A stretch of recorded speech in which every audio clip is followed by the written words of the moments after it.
Hi guys, welcome to my channel. My name is Manisha and मैं आज से अपनी यूट्यूब की जर्नी स्टार्ट करने वाली हूँ। पीछे बहुत सारा नॉइज़ होगा बट मैं नई हूँ, मुझे कुछ नहीं पता कि कैसे व्लॉग बनाते हैं, क्या करते हैं। और आपको दिख ही रहा होगा क्योंकि मेरी हालत कितनी मैसी है। तो शुरू करते हैं। तो आज से मैं मतलब थोड़े बहुत अपनी हेल्थ इश्यूज़ बताऊंगी कि मुझे क्या क्या हेल्थ इश्यूज़ है और मेरे डॉक्टर ने मुझे क्या क्या प्रिकॉशंस लेने के लिए बोला है। तो काफ़ी टाइम हो गया है मेरी मेडिसिन चलते चलते, बट अभी तक मैं ठीक नहीं हुई हूँ क्योंकि मेरे साथ बहुत सारी ऐसी चीज़ें हो गई हैं जिससे कि मेरी हेल्थ पे ज़्यादा फ़र्क पड़ा है। तो या और मेरा ट्रीटमेंट जहाँ से चल रहा है, मैं उस हॉस्पिटल का कोई मतलब प्रमोशन करने के लिए नहीं आई हूँ या किसी भी अदर हॉस्पिटल को मैं डिमोट करने नहीं आई हूँ। बट मैं अपनी हेल्थ इश्यूज़ के बारे में बताऊँगी, एक अपनी नई जर्नी बताऊँगी कि मैं कैसे अपनी लाइफ को सही करना चाहती हूँ और क्या क्या मैंने झेला है। तो मैं अपनी मेडिसिन दिखाती हूँ आपको पहले। तो ये रही मेरी मेडिसिन्स जो अभी मैंने मतलब मेरी कल से मैं स्टार्ट करूँगी। 1 महीने की मेडिसिन्स मैं खा चुकी हूँ।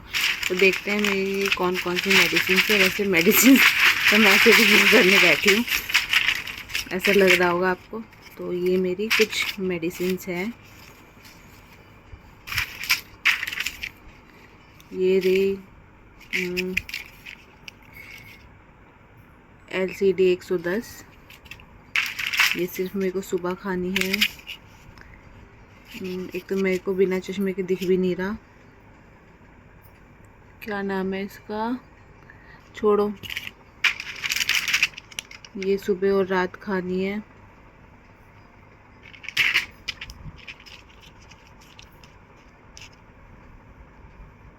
ये भी सुबह और रात की है। क्या है ये, लैकोपेटा 200। ये नींद की दवाई है, ये भी नींद की है। बेसिकली इसको रात को नहीं देते, मतलब दिन को नहीं देते, बट मेरी हालत थोड़ी ख़राब है ज़्यादा, तो फिर इस डॉक्टर ने मेरे को दिन को भी रेकमेंड किया है। और ये भी मेरी रात की मेडिसिन है, ये मैं रात को ही खाती हूँ। ये मैं सुबह खाली पेट लेती हूँ और फिर शाम को या रात को खाती हूँ। तो ये मेरी कुछ मेडिसिन्स हैं। ये इसका बिल है जो कि मैं नहीं दिखाना चाहती। अब मेरे को हाँ, ये तो दिखाने ही रह गई। मम्मी कह रही ये दिखाओ। ये भी सुबह और रात की है। तो हैवी डोजेज़ है जो मैं ले रही हूँ। तो गाइस, मैं खाने से ज़्यादा मेडिसिन्स खाती हूँ, ये जो मेरी चल रही हैं। और एक्चुअली मेरे को ये एक्सीडेंटली पता चला कि मेरे को एपिलेप्सी की और अदर प्रॉब्लम्स है माइंड से रिलेटेड। क्योंकि मैं गई थी अपने मतलब पीरियड्स की वजह से मैं गई थी हॉस्पिटल। एक्चुअली मैं गई थी एक किसी अदर डॉक्टर के पास जिसने मेरे को बोल दिया कि तुमने कोई कांड तो नहीं किया है। तो मेरी मम्मी की और उस डॉक्टर की लड़ाई हो गई। तो फिर मेरे को किसी ने बोला कि आप मतलब एक गवर्नमेंट हॉस्पिटल है, नाम ले लेती हूँ, सबको ही पता होगा, महावीर। तो मैं वहाँ गई, ठीक है।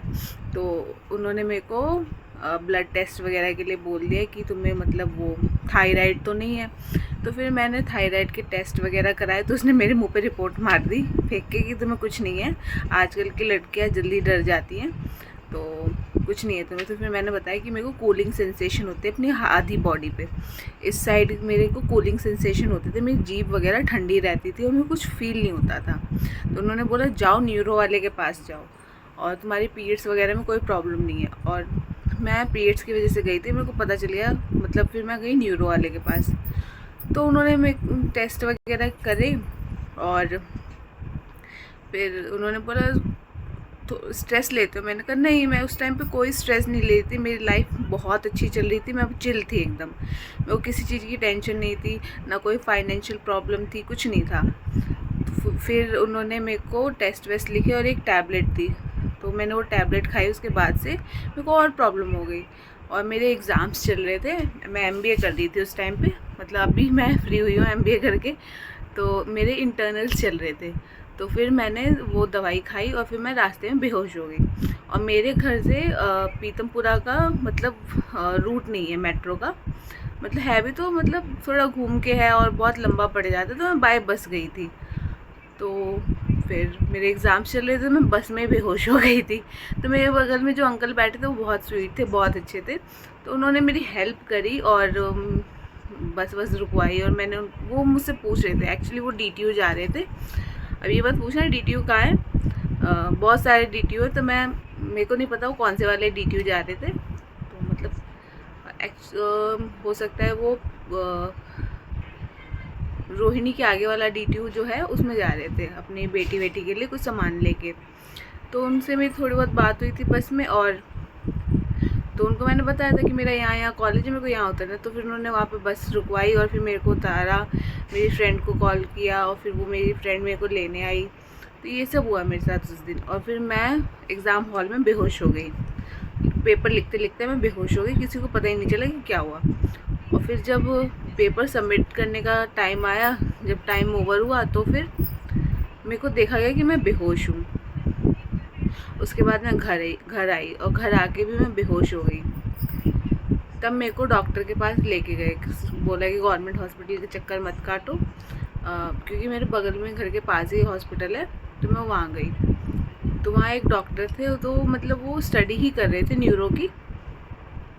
तो फिर उन्होंने मेरे को देखा, वो मेरे को देख के डर गए, क्योंकि मैं मतलब इतनी ज़्यादा भी मेरी एज नहीं है कि मेरे को ऐसी प्रॉब्लम्स हो। और मैं ज़्यादा अपनी मतलब प्रॉब्लम या मतलब बीमारी के बारे में डिस्कस नहीं करना चाहती। मतलब थोड़ी बहुत जर्नी बताऊंगी एपिलेप्सी की। एपिलेप्सी इतनी कुछ बड़ी जर्नी है नहीं, बट हाँ, डिप्रेशन में तो मैं हूँ। कुछ दवाइयों की वजह से, कुछ मेरे ऐसे सर्कमस्टांसेस हैं जिसकी वजह से मैं डिप्रेशन में चली गई। तो फिर उसने मेरे को मतलब मेरी दवाई देखी, तो उन्होंने बोला दवाई उन्होंने सही दी है, कोई दवाई में गड़बड़ नहीं है, बट ये कॉम्बिनेशन के साथ ली जाती, जो मेरे को दवाई ऐसे ही दे दी गई थी। तो उन्होंने, वो बहुत स्वीट थे, तो उन्होंने मेरे को रेफ़र कर दिया, किसी और हॉस्पिटल का नाम दे दिया और डॉक्टर का भी नाम बताया कि इस पर्टिकुलर डॉक्टर से अपना ट्रीटमेंट कराओ। और वो डॉक्टर अच्छे हैं। तो वो डॉक्टर जो थे उन्होंने मेरा मतलब अच्छा ट्रीटमेंट कर रहे थे, सब सही चल रहा था, बट वो फीमेल बॉडी के अकॉर्डिंग दवाई नहीं दे रहे थे और मेरी हालत ख़राब होती जा रही थी, मेरी किडनियों पे असर पड़ा। तो फिर मेरे एक पापा के कोई नोन थे, तो उनका ट्रीटमेंट चल रहा था एक हॉस्पिटल में, मतलब उनके फादर का ट्रीटमेंट चल रहा था। तो फिर हम सेकेंड ओपिनियन के लिए उनके पास गए। तो उन्होंने बताया, उन्होंने मेरे को सारी कंडीशन समझाई मेरी कि ये प्रॉब्लम है और आप मतलब दवाई आपको सही मिल रही है, सही डोजेस मिल रहे हैं, डोजेस सही थे, कह सकते हैं सही थे, नहीं थे, बट फिर फीमेल बॉडी के अकॉर्डिंग नहीं थी दवाई। तो उन्होंने बोला कि हम इकट्ठे दवाइयाँ कम नहीं कर सकते क्योंकि आपकी किडनी पे असर पड़ेगा। और फिर धीरे धीरे करके उन्होंने एक एक टैबलेट करके पहले वो सारी दवाइयाँ रिप्लेस करी। फिर वो जो मेरे प्रीवियस डॉक्टर थे, तो वो मेरा ब्लड लेवल चेक नहीं करते थे, मेरे को ऐसे ही दवाई दे देते थे, ऐसे ही दवाई चेंज कर देते थे। तो मेरा ऑलमोस्ट 1 साल, मतलब जो मेरे प्रीवियस डॉक्टर थे उनसे मेरा 1 साल ट्रीटमेंट चला। 1 साल ट्रीटमेंट चला और मेरी हालत बिगड़ गई, बहुत ज़्यादा बिगड़ गई। और उसके बाद मैं मतलब सेकंड ओपिनियन लेने के लिए गई दूसरे डॉक्टर के पास। तो वहाँ मुझे आराम है, बट रिसेंटली मेरे फादर की डेथ हुई है, तो फिर मैं डिप्रेशन में फिर से चली गई। कुछ चीज़ें थी, मतलब बचपन की कुछ ऐसी चीज़ें थी मेरे को जिससे ट्रॉमा मिला, तो उसकी वजह से मैं काफ़ी टाइम से डिप्रेशन में थी, पर किसी को पता नहीं चला, ना मैंने पता लगने दिया। तो डिप्रेशन ऐसी चीज़ है जिसके बारे में लोगों को मजाक नहीं उड़ाना चाहिए, क्योंकि हमारे ब्रेन पे असर पड़ता है, जो हमारी ब्रेन वेव्स होती हैं उन पर काफ़ी असर पड़ता है। अंदर ही अंदर जो हम घुटते हैं ना, हमें नहीं घुटना चाहिए, हमें लोगों से बात करनी चाहिए। तो ये सारी चीज़ें हैं, और भी चीज़ें हैं लाइफ में, मैं आपको धीरे धीरे अपडेट देती रहूँगी। प्लीज़ सपोर्ट करिए, अपने आसपास के लोगों से बात करिए, मुझे सपोर्ट करिए, अपने आसपास के लोगों को सपोर्ट करिए जो ऐसी बीमारियों से या फिर मतलब एंजाइटी, इंसोमेनिया, डिप्रेशन, इन सब चीज़ों से गुज़र रहे हैं, क्योंकि आसान नहीं होता अकेले डिप्रेशन से लड़ना। तो या स्टे ट्यून।